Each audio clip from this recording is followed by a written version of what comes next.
Thank you for joining the Missing Half podcast, where we're discovering what's missing in manufacturing and B2B marketing. One of the problems marketing managers are facing today is finding the time to do a strategic marketing overview of their business. Whenever we get into the day-to-day of an in-source team and doing all of the functions that are required of an in-source marketing team, it just becomes very difficult to find the necessary time on the calendar, the necessary headspace to think about it. And this is one of the challenges we've identified working with clients for over 20 years and from my previous experience as a marketing manager. I remember in the early days of my career, I would often be bogged down with the day-to-day minutia of the work and then the surprises that would come up and then the new initiative or the missed number at the end of quarter that would require a lot of rework and evaluation of what we were doing.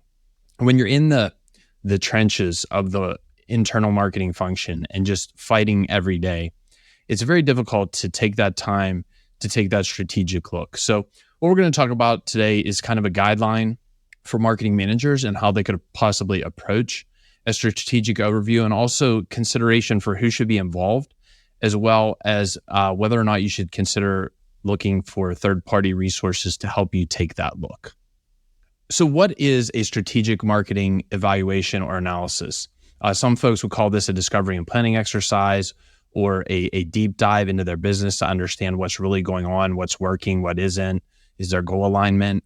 And historically, in the business world, we've seen different components of this, whether you do a SWOT analysis, a competitor analysis, a pest analysis, different schools of thought, whether you dealt with some of the big consulting companies or different business schools had different approaches to these type of analysis.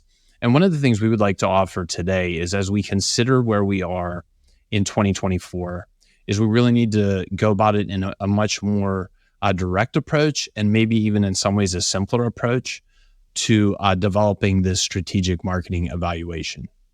So we know that 86% of the buyer's journey occurs online before that potential buyer will contact your company via email, chat, reach out to a business development or sales development rep. They're going to conduct that journey online before they contact you. And when we think about our strategic marketing evaluation, we always need to remember that self-service aspect that our potential buyer is going to use, that approach that they're going to use to engage with us and engage with the market. And so many companies, when they start a strategic marketing evaluation, will start with the company. They'll just want to, hey, who are we? What do we do? Well, we need to start thinking more deliberately about starting with that buyer's journey and how they're going to approach us before we look at our own company. So once we take a look at where the buyer is, how they're going to evaluate us online on their journey, we then can look at our company. And even though we're looking at our company, we don't need to look at us as, hey, this is what we do, this is about us. We need to look at it from how we are going to solve the potential client's problem or help them develop their opportunity. No one cares who you are or what you do until they recognize that you understand their problem and provide a possible solution to that problem. So if we take that approach and that mindset when we go into the process, we'll be much more efficient and direct and won't burn a lot of dry powder or waste a lot of time focusing inward on who we are and what we do and on areas that don't really matter or may not be as significant as we think they are because of the way the buyer participates in the market. The third and final step from an overview perspective is for you to focus on your company. Once we understand how the buyer goes to market, and once we understand what problems they're trying to solve and how they're approaching that understanding and that evaluation process, we then need to look at the company and make sure that what we're communicating is aligned with the first two steps. Then we look at the UVP, the unique value proposition, the mission, vision, values, the core features and benefits and solutions and questions that our products and services answer to deliver value to that client.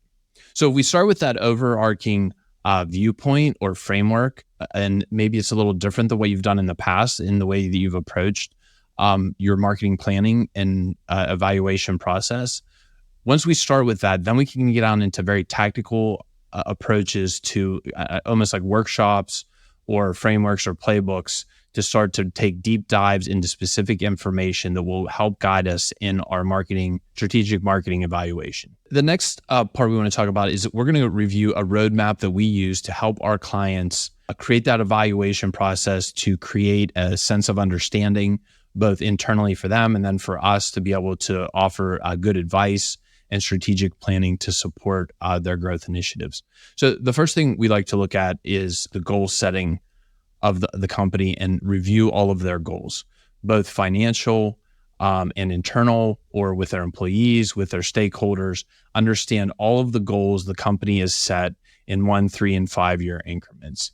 This gives us an idea of where we need to be in short, mid, and long-term planning, and to make sure that the items that we review and then prescribe are in alignment with those goals.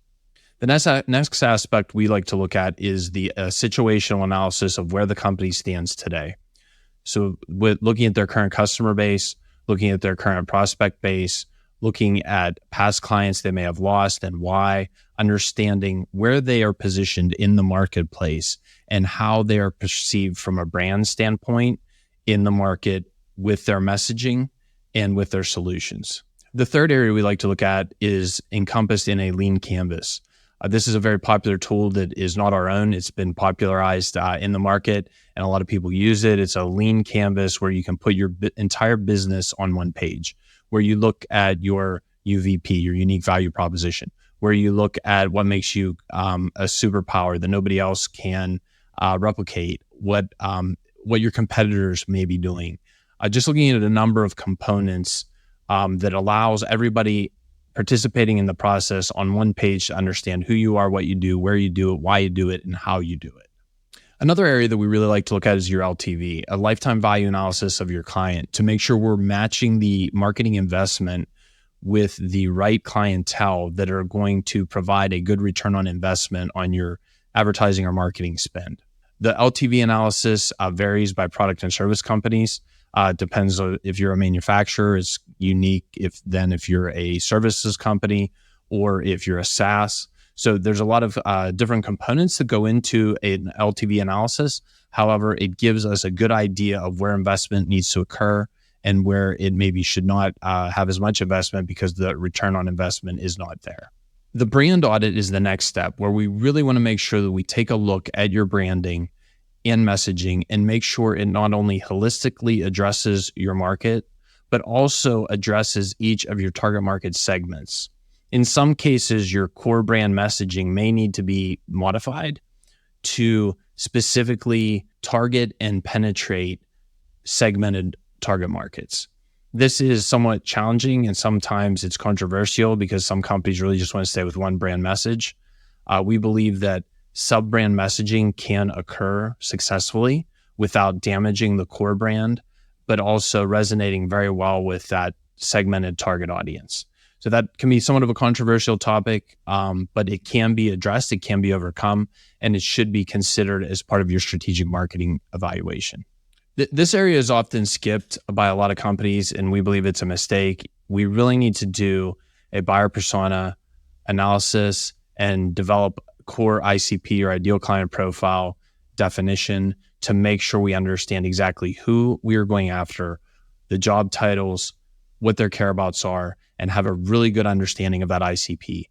Everyone who is focused on niche marketing, on niche services, has to message directly to their core ICP, and they have to understand that core ICP if they're going to be effective. There's too much static and noise in the marketplace and too many competing voices for share that if you don't have a really good idea of who that ideal client profile is, who they are, where they live, where they hang out, where we can message to them. And then once we find where they are, making sure that we have a message that is tailored to them with solutions that answer their problems or content that is helpful to them on their journey, we are not going to be effective. So the key there is defining those buyer personas, defining your core ideal client profile or ICP, and making sure you understand that to a T.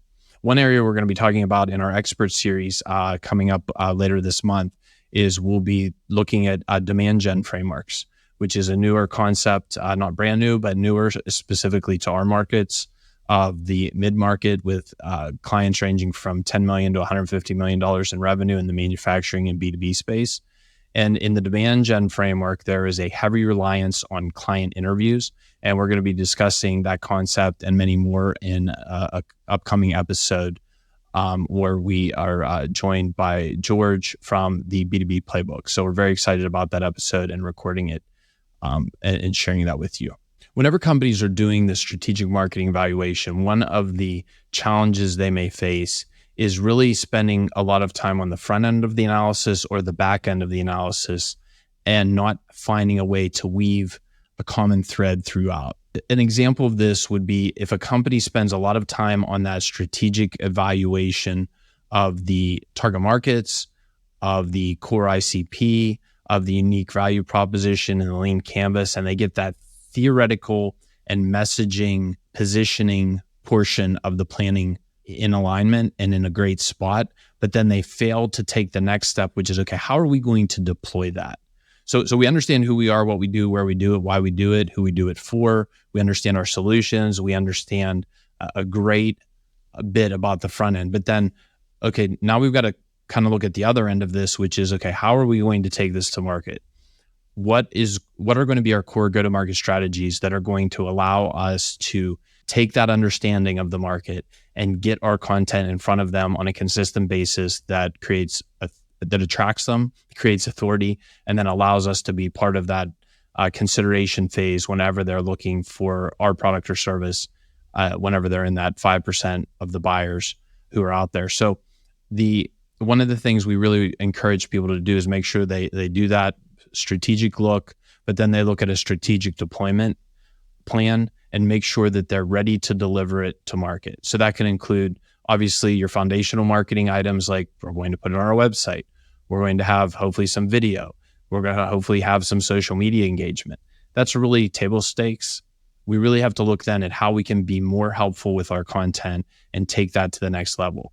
So, and those can range from a lot of videos, which can be how-to videos, product demonstration videos, interview videos, really expanding on the video portion, or it can be more thought leadership shared by the owner and founder in social media. It can be through paid lead gen strategies, more marketing automation, CRM integration with nurture sequences. There are a lot of different strategies we can look at on the deployment end that need to be married and aligned with that strategic evaluation portion of the exercise to make sure that we not just know it, but then we can deliver it. The other part of that is we really need to have a strong marketing automation and analytics plan to make sure that we can scale, and as we scale, we measure. So the marketing automation and the tools we can leverage through AI allow us to create that scalability. And then the analytics toolkit allows us to measure those things to make sure that we are getting good bang for our buck out of what we're scaling. Or if we're not, we recycle it, we repurpose it, or we discontinue it and try something else. So when we look at a strategic marketing evaluation approach, we need to make sure that, one, we really start with the end in mind. We start with that consumer first, that client, that potential buyer, and make sure we understand them. Then carry it through to what we're supposed to be doing to help them on their online buyer's journey that they are going to self-service with. And that we answer their questions so that they actually care about us. We provide authority on these topics and are helpful to make sure they know that we're there to support them. Once we understand all that and define our core ICP, we define our buyer personas and really know who we're going after. We then have to take all of that knowledge and we have to make sure we have a deployment plan that allows us to execute and scale and measure. While this seems fundamental, when we talk to hundreds of marketing executives, marketing managers, C-suite personnel every year, this stage is often neglected or improperly handled. And one of the things, and this comes back to who should be doing this evaluation, it is our strong recommendation and this isn't a plug for 50 Marketing. This is a plug for our industry. It is our strong recommendation that you find a marketing professional who has experience dealing with hundreds of companies and has a lot of touch points, because their experience and exposure to more and more information, to more marketing problems, and having had worked with many people to solve those problems allows them to bring expertise and ideas that your internal team is not going to have been exposed to. This is such an important process, because if we don't set the right target, we're just in really big trouble. So we would encourage you to, who should be doing this? One, all the stakeholders in your company should be involved in the process. The key stakeholders, and you know who those people are, who you need to bring together for this exercise.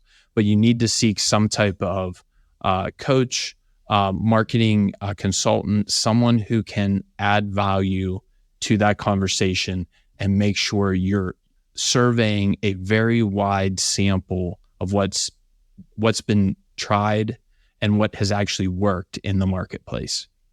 So that's our recommendation for strategic marketing evaluation. This will be part of our series to really help you in your approach to the way you're crafting your strategies, developing your marketing, and deploying it out to help grow your companies.